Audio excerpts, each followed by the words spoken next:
Screen पे देख सकते हैं lander module. People are applauding.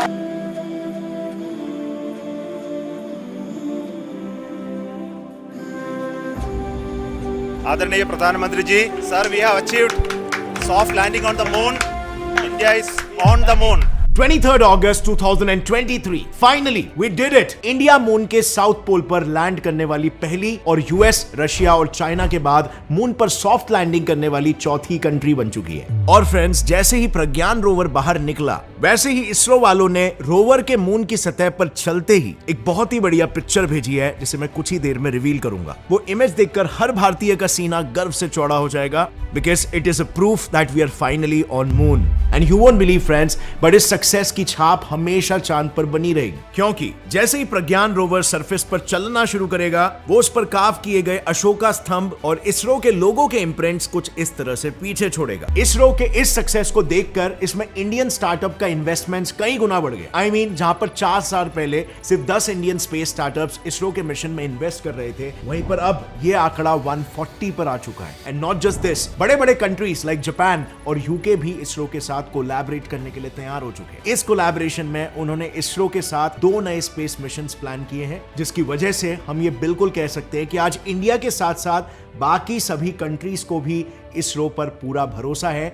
और ये भरोसा था कि इंडिया पहली वो कंट्री बनने वाली है जो साउथ पोल पर सॉफ्ट लैंडिंग करने में सफल होगी। बट वेट फ्रेंड्स, ये सिनेरियो 4 दिन पहले ऐसा बिल्कुल भी नहीं था। यू नो व्हाट, 4 दिन पहले तक रशिया का लूना 25 मिशन इंडिया के चंद्रयान 3 को कांटे की टक्कर दे रहा था। दरअसल 11 अगस्त 2023 को रशिया ने अपने लूनर मिशन लूना 25 को लॉन्च किया था, जिसे अनलाइक चंद्रयान 3 बिना पृथ्वी के अराउंड 5 बार ऑर्बिट किए डायरेक्टली लॉन्चिंग से सीधा मून के ऑर्बिट में दाखिल करवाया गया। और रशियन साइंटिस्टों के कैलकुलेशंस के अनुसार लूना 25 चंद्रयान 3 के 2 दिन पहले मून के साउथ पोल पर लैंड करने वाला था। बट अनफॉर्चुनेटली 19 अगस्त को अपनी आखिरी डीबूस्टिंग फेज के दौरान लूना 25 पर हद से ज्यादा थ्रस्ट लगाने की वजह से वो एक्सपेक्टेड ट्रैजेक्टरी से डिविएट हो गया और सीधा मून से टकराकर क्रैश हो गया। और इसी के साथ उनका ये मिशन वहीं पर खत्म हो गया। लेकिन इसरो के साथ साथ नासा के साइंटिस्ट को यह पक्का भरोसा था कि ऐसा हादसा चंद्रयान 3 के साथ होने के चांसेस काफी कम है। और ऐसा इसीलिए क्योंकि उन सभी को यह पता था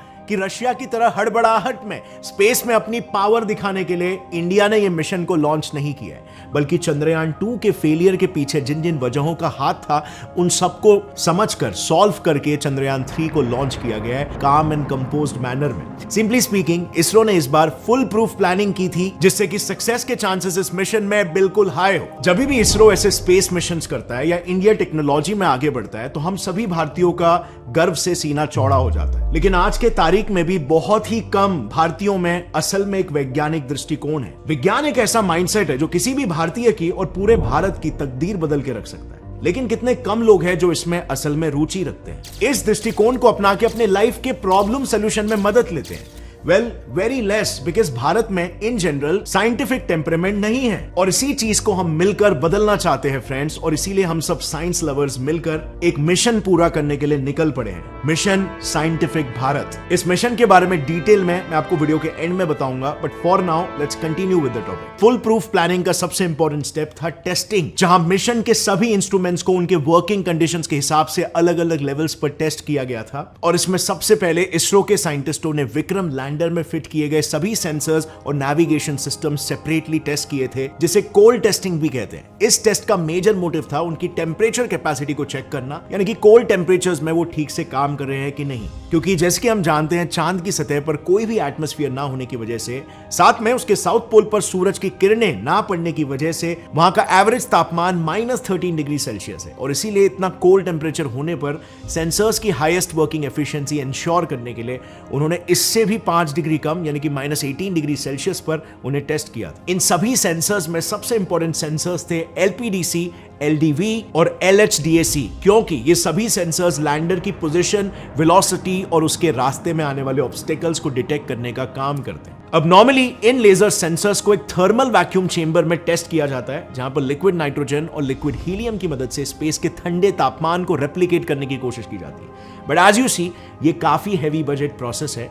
सो इसरो ने चंद्रयान 3 के केस में इसे बजट फ्रेंडली बनाने के लिए हेलीकॉप्टर्स की मदद ली थी। यू वोंट बिलीव, बट उन्होंने सभी सेंसर्स को हेलीकॉप्टर में लोड किया और हाई ऑल्टीट्यूड्स पर लेकर गए, जहां तापमान नेचुरली ही -18 डिग्री सेल्सियस होता है। वहां से सेंसर्स की सिग्नल भेजने और रिसीव करने की कैपेसिटी और लेटेंसी, यानी कि सिग्नल्स कितना लेट ट्रैवल करते हैं, इन सभी पैरामीटर्स को अच्छे से चेक किया गया। इसके बाद उन्होंने लैंडर को पावर देने वाले थ्रस्टर्स को टेस्ट किया, क्योंकि सॉफ्ट लैंडिंग के लिए लैंडर की स्पीड 6000 किलोमीटर पर आवर से 0 तक लानी पड़ती है, और वो काम सिर्फ और सिर्फ थ्रस्टर्स ही करते हैं। सो बेसिकली विक्रम लैंडर में 2 टाइप्स के थ्रस्टर्स यूज किए गए। पहला लैम, जो लैंडर को कंटीन्यूअस थ्रस्ट प्रोवाइड करता है। इसके लिए इसमें 2 लिक्विड फ्यूल्स है, हाइड्रोजन और नाइट्रोजन टेट्रोक्साइड, जो मिक्स होकर एनर्जी प्रोड्यूस करते हैं एंड थ्रस्ट प्रोवाइड करेंगे।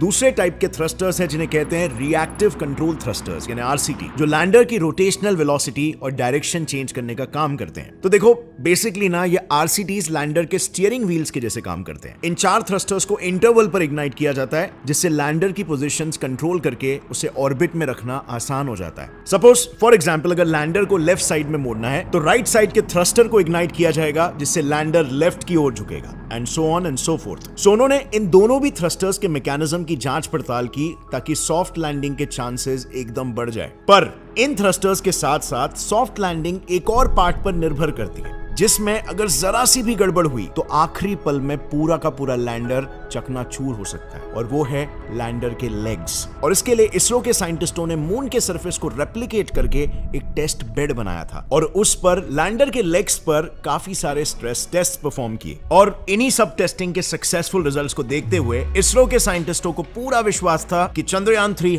100% सक्सेसफुल होगा, और वही हुआ भी। उनकी फुल प्रूफ प्लानिंग सक्सेसफुल रही। उनके प्लान के अकॉर्डिंग जैसे ही लैंडर मून के ऑर्बिट में सरफेस से 745 किलोमीटर ऊपर आया, उसने सबसे पहले मून के सरफेस को स्कैन किया और एक परफेक्ट लैंडिंग स्पॉट को डिसाइड किया। जैसे ही एक लैंडिंग स्पॉट डिसाइड हुआ, लैंडर ने 1.6 किलोमीटर पर सेकंड की स्पीड से सरफेस से 30 किलोमीटर तक डिसेंड किया। यहां पर उसके सभी इंजन्स इग्नाइट हुए और लैंडर धीरे धीरे करके मून की सरफेस के करीब ट्रैवल करने लगा। इसी दौरान लैंडर के आरसीटी थ्रस्टर्स ने लैंडर को लैंडिंग स्पॉट पर लैंड करने के लिए सही डायरेक्शन में अलाइन किया। मून सरफेस से 7.5 किलोमीटर की दूरी पर फिर एक बार लैंडर पर लगे कैमरास और सेंसर्स ने यह इंश्योर किया कि everything is ready for the big moment. और फिर जैसे ही उन्हें सब कुछ सही होने का सिग्नल मिला, लैंडर ने फिर से एक बार मून के सरफेस की ओर अपनी जर्नी फुल कॉन्फिडेंस के साथ शुरू कर दी। और फिर जैसे ही वो सरफेस से महज 800 से 1300 मीटर दूर था, उसमें लगे कैमरास ने सतह की पिक्चर लेना शुरू किया, सेंसर्स ने डेटा कलेक्ट किया, और ऑन बोर्ड कंप्यूटर्स ने इन डेटा को प्रोसेस करके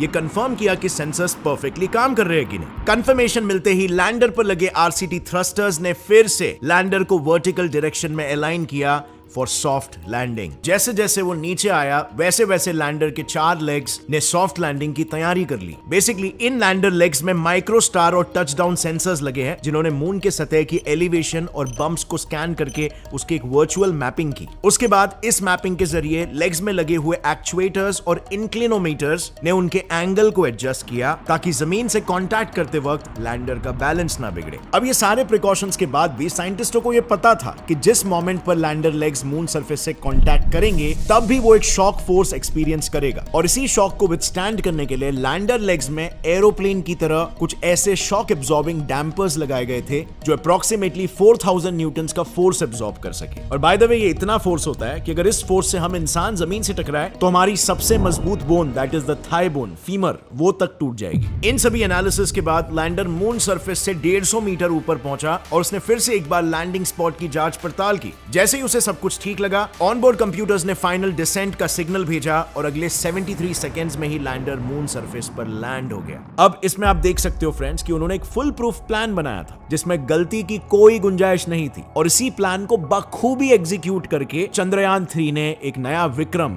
अपने नाम कर लिया। अब लैंडिंग के कुछ 4 घंटे बाद लैंडर से एक रैंप के जरिए प्रज्ञान रोवर डिसेंड हुआ, जिसकी पहली इमेज पृथ्वी पर आ भी चुकी है। ये है वो image, and it's mind blowing. अब इसके बाद उसने सबसे पहले रिसीव ट्रांसमिट एंटेना की मदद से लैंडर के साथ कम्युनिकेशन एस्टैब्लिश किया, सो दैट लैंडर रोवर की इंफॉर्मेशन पृथ्वी तक पहुंचा सके। अब ये एंटेना किसी नॉर्मल टीवी के डिश की तरह ही सिग्नल सेंड और रिसीव कर सकता है। But there is a catch. इस कम्युनिकेशन के लिए उसे हमेशा लैंडर से 500 मीटर के रेडियस में ही रहना होगा, और अगर वो ये थ्रू आउट मेंटेन कर लेता है, this would be the start of the actual mission, जो है मून के सरफेस की केमिकल टेस्टिंग। अब इसमें फ्रेंड्स उसकी मदद दो इंस्ट्रूमेंट्स करने वाले, अल्फा पार्टिकल एक्सरे स्पेक्ट्रोमीटर और लेजर इंड्यूस ब्रेकडाउन स्पेक्ट्रोस्कोपी। इनमें से LIBS मून के सॉइल में पड़े केमिकल कंपोनेंट्स को एक्साइट करेगा। इससे उन केमिकल्स में से अलग अलग waves like alpha waves and X rays निकलेंगे, जिन्हें रोवर पर लगे APXS फिर डिटेक्ट करके उन्हें अलग अलग कंपोनेंट्स के स्पेक्ट्रम्स के साथ एनालाइज करेंगे, ताकि मून के साउथ पोल पर सॉइल का कंपोजिशन क्या है इसका पता लगाया जा सके। खैर ये तो वक्त ही बताएगा कि चंद्रयान 1 के मून पर पानी ढूंढने के बाद अब चंद्रयान 3 मून पर क्या नया खोज निकालता है। Well whatever be the case, इस सब के पहले ही कई सारे स्पेस सुपर पावर्स इसरो के साथ कोलैबोरेटिव मिशंस प्लान कर रहे हैं इस सक्सेस के बाद, जिसमें से टॉप और लेटेस्ट स्पेस मिशन है Japan aerospace exploration agency JAXA और इसरो का लूनर पोलर एक्सप्लोरेशन लूपेक्स। इसमें लैंडर बेसिकली इसरो की टेक्नोलॉजी से बनाया जाएगा और रोवर और लॉन्च व्हीकल JAXA का होगा। इसके साथ ही IIST बैंगलोर और कैम्ब्रिज यूनिवर्सिटी मिलकर इसरो की मदद से एक्सो वर्ल्ड्स नाम के एक प्रोजेक्ट को लॉन्च करने वाले हैं, जिसमें एक्सो प्लैनेट्स के एटमॉस्फेयर को स्टडी किया जाएगा। और ये सब कुछ इसीलिए मुमकिन हो पा रहा है क्योंकि इसमें इसरो के साथ साथ कई सारे प्राइवेट इंडियन स्टार्टअप्स का भी कंट्रीब्यूशन है। ये स्टार्टअप्स ये पूरे के पूरे इंडियन स्पेस इकोसिस्टम को डेवलप कर रहे हैं, और इनमें फोर फ्रंट पर है companies like Skyroot, Agnikul Cosmos, Dhruva space और बेलेट्रिक्स एरोस्पेस, जिन्होंने by the way Vikram lander के डिजाइन डेवलपमेंट में काफी मदद की है। और सिर्फ इतना ही नहीं friends, MNCs like L&T, Godrej aerospace, Hindustan aeronautics, उन्होंने भी चंद्रयान 3 के इस मिशन के लिए सिस्टम इंटीग्रेशन, लॉन्चिंग के लिए कुछ कंपोनेंट्स, थ्रस्टर्स, इंजन जैसी इंटेग्रल चीजें भी डेवलप की है। और इन्हीं सबके कंट्रीब्यूशन की वजह से ये मिशन इतने कम टाइम में इतने सटीक तरीके से एग्जीक्यूट कर पाना पॉसिबल हो पाया। बट वो बात अलग है, इसके वजह से इसरो का बजट स्लाइटली बढ़ रहा है, जिसे गवर्नमेंट कंसिडर कर रही है, और उन्होंने भी इसरो को थोड़ा ज्यादा बजट अलॉट किया, which is great for ISRO and for us Indians as well. Maybe ये बजट इंक्रीमेंट थोड़ा पहले आया होता तो इसरो आज के तारीख में काफी सारे बड़े माइलस्टोन्स भी अचीव कर पाया होता। अब फ्रेंड्स, जब भी इसरो ऐसे की माइलस्टोन्स को अचीव करता है, इसमें हम सभी भारतीय गर्व फील करते हैं, और क्यों ना करें, क्योंकि वैज्ञानिक और टेक्नोलॉजी किसी भी देश का बैकबोन होते हैं। लेकिन अनफॉर्चुनेटली आज हमारे देश में लोग साइंस को सिर्फ एज अ सब्जेक्ट देखते हैं, जबकि विज्ञान कोई सब्जेक्ट नहीं बल्कि एक माइंडसेट है। एक ऐसा माइंडसेट जो इंसान को और इंसानी सभ्यता को तरक्की के मार्ग पर लेकर जाता है। और इसीलिए ये हमारा मिशन है फ्रेंड्स, कि हम इस देश में वैज्ञानिक दृष्टिकोण को इस कदर फैलाना चाहते हैं कि बच्चा बच्चा साइंस से प्यार करने लगे। इस मिशन को पूरा करने के लिए हमने एक डिस्कॉर्ड सर्वर बनाया है, जिसके 3 मुख्य ऑब्जेक्टिव्स हैं। नंबर 1, कम्युनिटी मेंबर्स के ज्ञान और क्यूरियोसिटी के नीड्स को सेटिस्फाई करना।